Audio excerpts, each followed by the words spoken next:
అన్నదమ్ములందరూ కలిపి యోసేపుని అమ్మాలనుకున్నారు. యోసేపును అమ్మేసుకున్నారు. మీరు దీన్ని కీడుకు తలపెట్టారు, కానీ దేవుడు దీన్ని మేలుకు నిర్ణయించాడు, సిద్ధపరిచాడు. ఆ రోజు ఈ వ్యక్తిని అమ్మేసుకుందాము అని అనుకున్నారు వీళ్ళు. ఈ వ్యక్తి ప్రధానమంత్రి అవుతాడని వీళ్ళకి తెలియదు.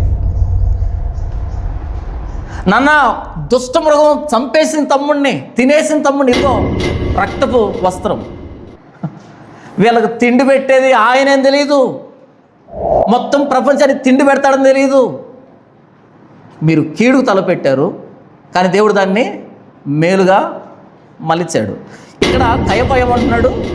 యేసు ప్రభువుని చంపేస్తే జనాన్ని రక్షించుకుంటాం అని కపటంగా కుయుక్తిగా మాట్లాడుతున్నాడు. కానీ దేవుడు ఆయన చంపడం ద్వారా జనాన్ని మొత్తాన్ని తన వైపు తిప్పుకోవడానికి ప్రవచిస్తున్నాడు. దేవుడు మనిషి కుమారుడు తనను గూర్చి వ్రాయబడిన ప్రకారం పోవుచున్నాడు, కానీ ఎవని చేత మనిషి కుమారుడు అప్పగింపబడుచున్నాడో ఆ మనుషునికి శ్రమ, వాడు పుట్టకుండి నీడల వానికి మేలు. మనం ఏ పని చేసినా అందులో దేవుడు మహిమ పొందుతాడు. కానీ మనం తప్పు చేసామనుకో తోలు తీసేస్తాడు మనల్ని.